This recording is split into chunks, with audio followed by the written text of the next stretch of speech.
اعوذ باللہ من الشیطان الرجیم بسم اللہ الرحمن الرحیم السلام علیکم ورحمۃ اللہ وبرکاتہ۔ معزز ناظرین کرام، آج ہم بہت ہی اہم ٹاپک پہ بات کرنے والے ہیں۔ وہ عظیم موضوع ہے خلیفہ دوم امیر المومنین سسر رسول صلی اللہ علیہ وسلم سیدنا حضرت عمر فاروق رضی اللہ تعالیٰ عنہ۔ آپ کا اصل نام عمر بن خطاب بن نفیل بن عبد العزیٰ ہے اور آپ کی والدہ کا نام حنتمہ بنت حشام بن مغیرہ ہے۔ آپ کا سلسلہ نسب آپ کریم صلی اللہ علیہ وسلم کے سلسلہ نسب کی 9ویں پشت میں کعب پر جا کر ملتا ہے۔ کعب کے 2 بیٹے تھے، ایک کا نام مرہ اور ایک کا نام عدی تھا۔ مرہ سے آپ کریم صلی اللہ علیہ وسلم کا سلسلہ نسب چلا اور عدی سے حضرت عمر فاروق رضی اللہ تعالیٰ عنہ کا سلسلہ نسب چلا۔ آپ کا دھدیال کا خاندان بڑا ممتاز تھا۔ وہ اس طرح کہ جب بھی کوئی جھگڑے کا معاملہ ہو جاتا تو عدی جو ہے وہ ثالث مقرر ہوا کرتے تھے، ان کے فیصلے کیا کرتے تھے۔ اسی طریقے سے آپ کا ننہال کا خاندان بھی بڑا ممتاز تھا۔ وہ اس طرح کہ قریش کی کسی قبیلے کے ساتھ لڑائی ہو جاتی تو فوج کا اہتمام آپ کے ننہال کے خاندان کے ذمہ ہوتا تھا۔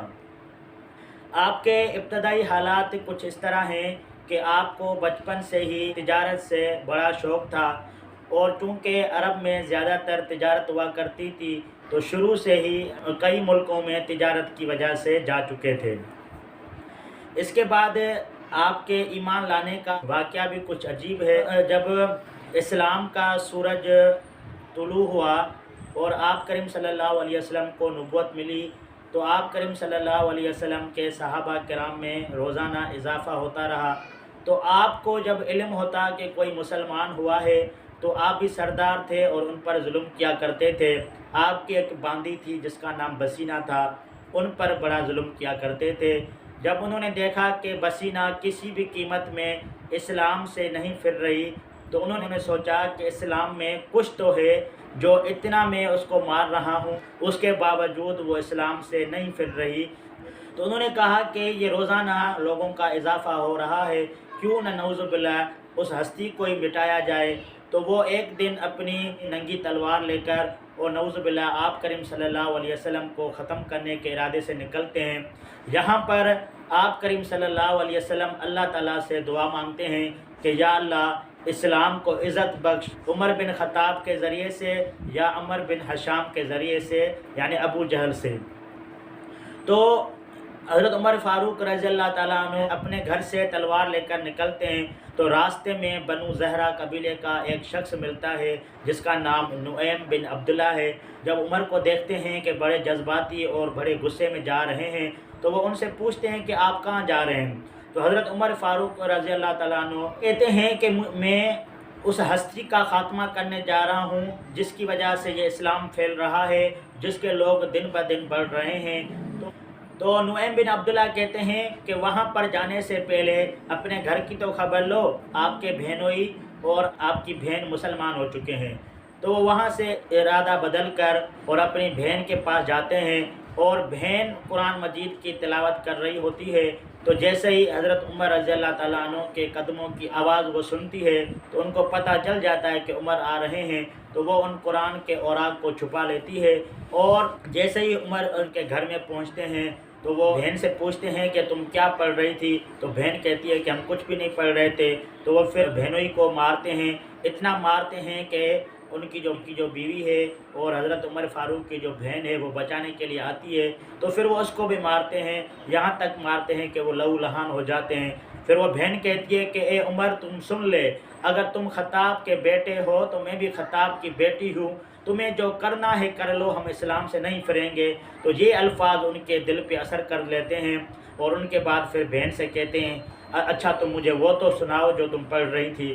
تو وہ پھر ان کو سورۃ طٰہٰ کے جو ہیں اوراق دکھاتی ہیں اور تلاوت کر کے سناتی ہیں۔ تو حضرت عمر فاروق رضی اللہ تعالیٰ عنہ کے دل میں ان کا بڑا اثر ہوتا ہے اور وہاں سے وہ دار ارقم میں جاتے ہیں جہاں پر مسلمان چھپ کر عبادت کیا کرتے تھے۔ جیسے ہی وہاں پر پہنچتے ہیں تو دروازے سے آواز آتی ہے کہ کون ہے؟ بتایا جاتا ہے کہ عمر ہے۔ تو حضرت حمزہ رضی اللہ تعالیٰ عنہ جو کچھ ہی دن پہلے مسلمان ہوئے تھے وہاں پر ہوتے ہیں، اور وہ کہتے ہیں کہ ان کو آنے دو، اگر اچھے ارادے سے آئے ہوں گے تو ہم ان کو چھوڑ لیں گے، ورنہ اگر غلط ارادے سے آئے ہوں گے تو انہی کی تلوار سے ان کا سر قلم کیا جائے گا۔ تو وہ کس کو کیا پتہ تھا کہ آج عمر جو ہے وہ فاروق کو بننے والا تھا۔ تو وہ عمر فاروق آج نبی کریم صلی اللہ علیہ وسلم سے کہتے ہیں کہ مجھے کلمہ پڑھوائیے اور میں مسلمان ہونا چاہتا ہوں۔ تو وہاں پر آپ کریم صلی اللہ علیہ وسلم انہیں کلمہ پڑھاتے ہیں، اور آج عمر جو ہے وہ فاروق بن چکا تھا، اور حضرت عمر فاروق رضی اللہ تعالیٰ عنہ آپ کریم صلی اللہ علیہ وسلم سے کہتے ہیں کہ یا رسول اللہ، اگر ہم حق پر ہیں اور کفار باطل پر ہیں، اس کے باوجود وہ کھلم کھلا گھوم رہے ہیں، ہم حق پر ہیں اس کے باوجود چھپ کر عبادت کرتے ہیں، آج کے بعد آپ کعبۃ اللہ میں نماز پڑھیں، آپ امامت کروائیں اور صحابہ نماز پڑھیں، اور میں چوکیداری کرتا ہوں، دیکھتا ہوں کس کے ماں کے لال میں طاقت ہے اور وہ آئے اور ہمیں روک لے۔ تو یہ آواز سنتے ہی اللہ اکبر کے نعرے لگ جاتے ہیں، اور پہاڑوں سے بھی اللہ اکبر کی صدائیں سنائی دیتی ہیں۔ تو یہ حضرت عمر فاروق رضی اللہ تعالیٰ عنہ کے اسلام لانے کا واقعہ ہے۔ آپ نے 7 نبوی میں اسلام قبول کیا۔ آپ رضی اللہ تعالیٰ عنہ کے ہجرت کا واقعہ بھی اسی طرح ہے کہ جب آپ رضی اللہ تعالیٰ عنہ نے ہجرت کی تو کعبۃ اللہ میں جا کر نماز ادا کی، اور لوگوں سے یہ مخاطب ہو کر کہا کہ آج عمر مکے سے مدینہ کی طرف ہجرت کر رہا ہے، جس کو اپنی بیویاں بیوہ کروانی ہوں، جس کو اپنے بچے یتیم کروانے ہوں، وہ آئے اور عمر سے مقابلہ کرے۔ کسی میں جرأت نہ ہوئی کہ آ کے حضرت عمر فاروق رضی اللہ تعالیٰ عنہ کا مقابلہ کر سکے، اور یوں آسانی کے ساتھ حضرت عمر فاروق نے مکے سے مدینہ کی طرف ہجرت کی۔ اس کے بعد مدینہ پہنچنے کے بعد غزوات کا سلسلہ جاری رہا۔ تو غزوات میں بھی حضرت عمر فاروق نبی اکرم صلی اللہ علیہ وسلم کے ہمیشہ ساتھ رہے۔ غزوہ بدر کا واقعہ تو آپ سب نے سنا ہوگا۔ تو غزوہ بدر میں آپ رضی اللہ تعالیٰ عنہ نے اپنے ماموں عاص بن ہشام بن مغیرہ کو جہنم حاصل کیا، وہ اسلام نہیں لائے تھے، تو آپ کی لڑائی ان کے ساتھ ہوئی اور آپ نے ان کو جہنم حاصل کیا۔ اسی طریقے سے جب 70 لوگ کفار کے مارے گئے اور 70 لوگ قیدی بنے، تو قیدیوں کے بارے میں جب آپ کریم صلی اللہ علیہ وسلم نے صحابہ کرام سے مشورہ کیا، حضرت ابو بکر صدیق رضی اللہ تعالیٰ عنہ نے مشورہ دیا کہ فدیہ لے کر ان کو چھوڑ دیا جائے، لیکن حضرت عمر فاروق رضی اللہ تعالیٰ عنہ نے مشورہ دیا کہ ان کو مار دیا جائے، اور مارنا بھی اس طرح ہو کہ اپنے عزیز اپنے قریب رشتہ دار کو قتل کرے۔ تو لیکن آپ کریم صلی اللہ علیہ وسلم نے حضرت ابو بکر صدیق رضی اللہ تعالیٰ عنہ کے مشورے کو ترجیح دی، اور فدیہ لے کر آپ کریم صلی اللہ علیہ وسلم نے قیدیوں کو رہا کر دیا۔ تو قرآن مجید کی آیت نازل ہوئی کہ کسی بھی رسول کو اختیار نہیں ہے کہ وہ ان کے پاس قیدی ہوں تو وہ ان کو چھوڑ دے، یہاں تک کہ ان کو ختم کرنا چاہیے۔ تو حضرت عمر فاروق رضی اللہ تعالیٰ عنہ کے موافقت میں یہ آیت قرآن مجید کی نازل ہوئی۔ اسی طریقے سے جب غزوہ احد ہوئی، تو غزوہ احد میں جب مسلمانوں کو شروع میں فتح نصیب ہوئی، اور وہ فتح جو ہے کچھ غلطیوں کی وجہ سے شکست میں تبدیل ہو گئی، تو جب آپ کریم صلی اللہ علیہ وسلم پہاڑ پر چڑھ گئے تو اس کے بعد ابو سفیان آئے، اور ابو سفیان نے کہا کہ کیا محمد موجود ہیں؟ تو آپ کریم صلی اللہ علیہ وسلم نے سب کو خاموش رہنے کا حکم دیا، اور پھر انہوں نے پوچھا کہ کیا ابو بکر موجود ہیں؟ پھر انہوں نے پوچھا کہ کیا عمر موجود ہیں؟ تو انہوں نے جب یہ سنا تو پھر انہوں نے کہا کہ شکر ہے کہ یہ لوگ مارے گئے ہیں۔ تو حضرت عمر فاروق رضی اللہ تعالیٰ عنہ سے رہا نہیں گیا، اور انہوں نے کہا کہ اے دشمن خدا، ہم زندہ ہیں۔ تو پھر ابو سفیان نے کہا حبل بلند ہو۔ تو حضرت عمر فاروق سے آپ کریم صلی اللہ علیہ وسلم نے کہا کہ آپ ان کو جواب دیجئے۔ تو حضرت عمر فاروق رضی اللہ تعالیٰ عنہ نے جواب دیا کہ اللہ تبارک و تعالیٰ بلند و بالا ہو۔ اس کے بعد غزوہ خندق ہے۔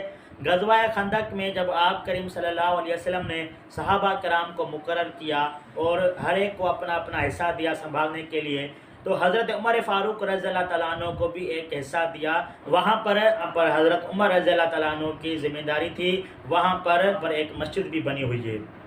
سن 6 ہجری میں جب آپ کریم صلی اللہ علیہ وسلم نے مدینے سے مکے کی طرف جانے کا ارادہ کیا اور بیت اللہ کی زیارت کا ارادہ کیا، تو آپ کریم صلی اللہ علیہ وسلم نے صحابہ کرام سے فرمایا کہ ہم وہاں پر جنگ کے ارادے سے نہیں جا رہے، ہم صرف عمرے کی ادائیگی کے لیے جا رہے ہیں۔